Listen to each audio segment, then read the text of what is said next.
Now that we've finally played Chapter 7 without the wave mechanic getting in the way, we can talk about what's good, what's bad, and how this season actually stacks up. So let's start with the good, because there's actually quite a lot this season got right. And when I say good and bad, I don't mean how strong weapons are, I'm talking about whether a change was balanced and fun.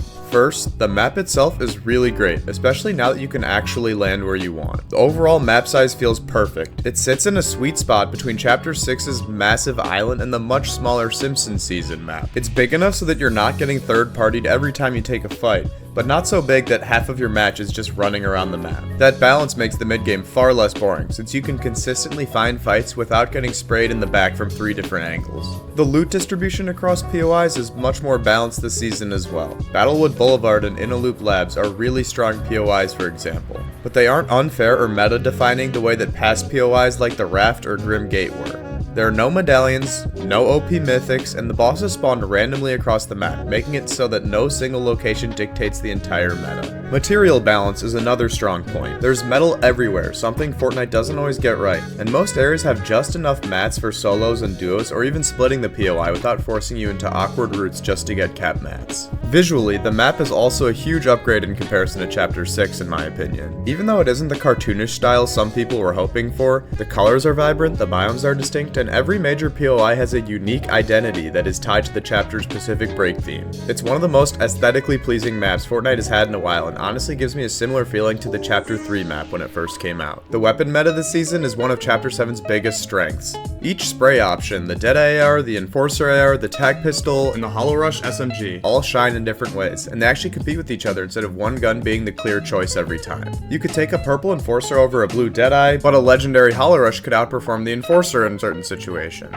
And the pistol is also really well rounded this season too. There's real decision to be made between the spray weapons, which often isn't the case in recent seasons. And yes, the dual SMG is the one exception, that thing is trash. Shotguns are also in a great place. The Iron Body Shotgun is exactly what the game needed. A gun with a fast equip time, solid damage, good structure damage but not too much, and a solid reload time. It genuinely feels like a merge of the Sentinel Pump and the Hammer Pump, which is exactly what I wished for in my Chapter 7 wishlist video. It's consistent, it hits hard, and it feels good for casuals and competitive players alike. Also, the dual hammer shotgun is fine. That's all. And even snipers are in a balanced place for once. They no longer hit for 100 to the body or 200 to the head, which means you won't get deleted from across the map for literally just playing. I got headshot sniped yesterday, and I didn't immediately yell in anger because my game wasn't instantly over for something essentially out of my control. They're strong enough that casual players can still use them, but they're not game-ending and competitive, while still being potentially strong enough for Storm Surge. Movement this season is also in a really good place. The wingsuit is one of the most balanced and fun mobility items that Fortnite has ever added. It isn't a get out of jail free card like Shockwave since it doesn't break builds, and it's not impossible to track people who run away with it because the smoke trail it leaves makes it easy to follow.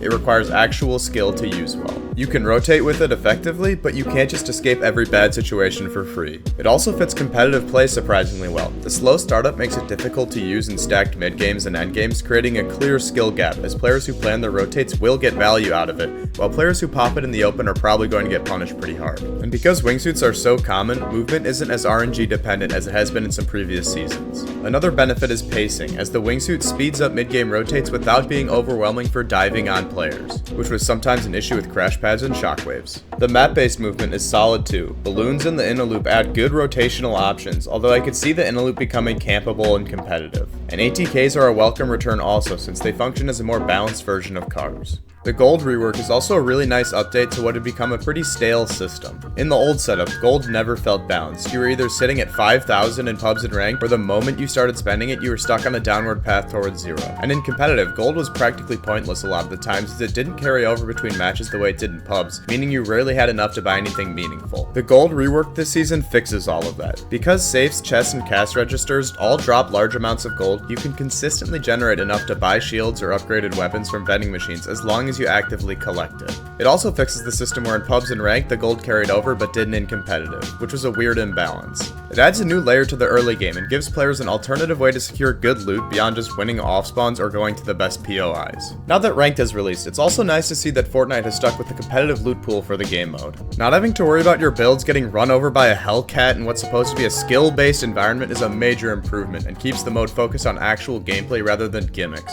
They also made a subtle but noticeable tweak to sliding. You gain more momentum now, especially when starting from a lower speed, which makes the mechanic feel smoother and more responsive. It lets you reposition more effectively while reloading or taking cover and gives players another option for quick controlled movement. Another positive that really isn't within the game itself is that Epic Games' communication with the community has been really good for Chapter 7. They've been replying to lots of people on Twitter and have been actually giving patch notes on tweaks and changes to the game they make, and a lot of players, including myself, really appreciate the transparency on what they're doing. But as positive as all of this stuff is, this season is not perfect. So let's talk about the bad. First, you can't talk about this chapter without mentioning the wave. Even though the battle bus is mostly back, it put a massive damper on the start of the season, and it's clear that really nobody enjoyed it. You couldn't land where you wanted, off-spawn fights became awkward and inconsistent, and it completely disrupted the pacing of early game. Most importantly, it prevented players from actually exploring the new map, which is one of the most important parts of the opening week of a season. I understand the idea of experimenting with drop mechanics, especially for competitive, where which POI and whether you're contested has a huge influence on the outcome of tournaments. But this system didn't achieve that goal, and it overall hurt the player experience more than it helped.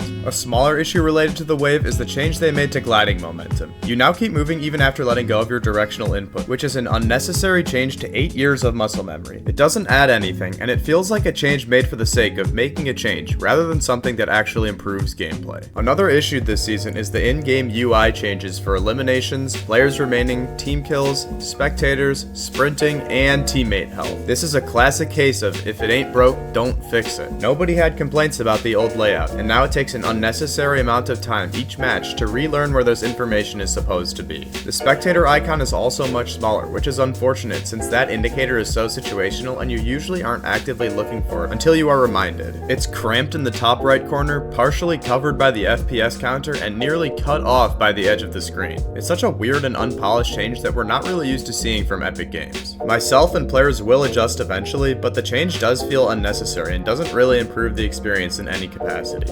Along the same lines of an unnecessary change, the new headshot sound just isn't very satisfying. This one might come down to personal preference, but I feel like pump headshots especially feel much less powerful with the updated sound effect. The new knock mechanics also have some problems. Both the rolling movement and the self-revive features sound interesting on paper, but they don't play out that well in practice. Self-revives rarely trigger in any meaningful situations, and in competitive it can create awkward outcomes where a player who should be eliminated ends up winning a heal off because they happen to have the perk.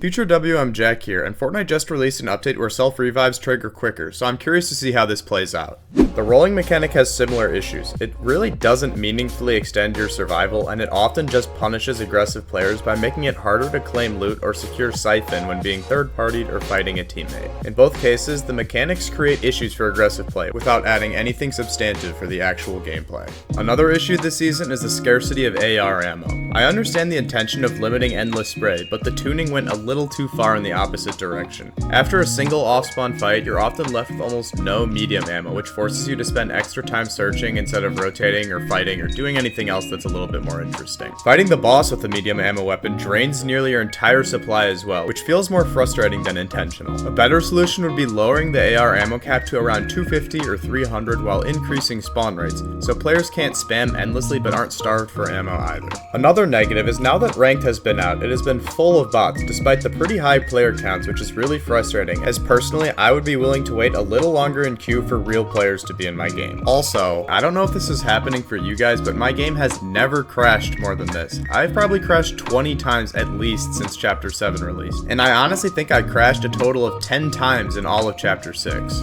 Also, I think some sort of boss rework would be good, as the additional health you get doesn't outweigh the negatives of having your location revealed, your nameplate visible, basically giving other people wall hacks on you, and taking up an inventory slot for the rest of the game, so it's usually not even worth picking up. One final note, which is more of a wish list than a direct criticism, is the lack of meaningful mid-game objectives. Over the last few chapters, floating islands, OXR bunkers, black markets, mod bunkers, and combat caches all provided exciting, high-value mechanics that created natural mid-game action with a clear risk-reward. Those mechanics added depth and gave players a way to take fights in the mid-game more often, as a lot of action would be concentrated in one area. I guess rift anomalies exist this season, but they don't fill that same role or create the same level of engagement during the mid-game these other objectives did. When you look at the big picture, Chapter 7 gets the most important aspects right. The map is great, the weapon meta is healthy, and the movement feels extremely well balanced and fun. Once the wave was removed, the season opened up in a way that highlights everything it does so well. The remaining issues are minor and don't outweigh the strengths in my opinion, so for me, Chapter 7 is a solid 9 out of 10. Easily one of the most promising starts we've had in a while. Also, if you want to see how Fortnite can improve Rank 2.0 this season, check out the video on screen.